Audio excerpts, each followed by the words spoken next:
Алена, как ты думаешь, что такое магазин верных решений? Ой, ну я даже на самом деле не знаю, но могу предположить, что это какая-то новомодная разработка психологов для людей, которые, не совсем уверены в себе. Не удивлюсь, если нечто подобное существует, но нет. Магазин верных решений – это некое единое информационное пространство, в котором собраны лучшие социально-экономические практики.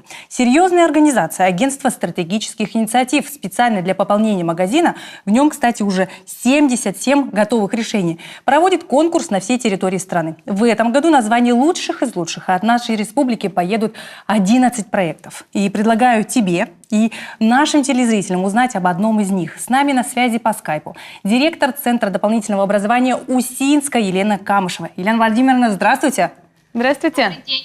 Расскажите нам, пожалуйста, о технопарке «Город будущего». Что он из себя представляет?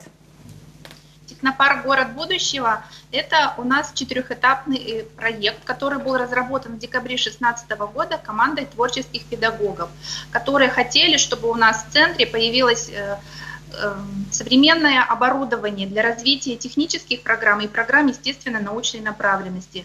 Поэтому технопарк включает в себя такие направления, как машины и механизмы, цифровой мир и природа и человек. Первые два этапа этого проекта уже реализованы. Мы очень надеемся, что и следующий будет реализован в следующем финансовом году. Вот технопарк участвует в номинации «Развитие человеческого капитала». Расскажите, в чем же его развитие? Развитие человеческого капитала мы решили выбрать эту номинацию, потому что благодаря нашему технопарку дети нашего муниципалитета знакомятся с современными направлениями работами в робототехнике, в экологии.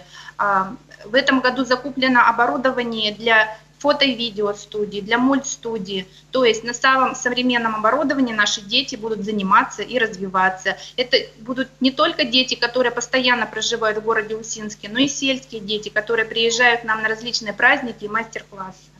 Спасибо вам большое, Елена Владимировна. Я надеюсь, что вы результаты своего творчества будете нам присылать, и мы с удовольствием будем показывать нашим телезрителям. Очень рада сотрудничеству. Я тоже надеюсь, что оно состоится. До свидания. Спасибо.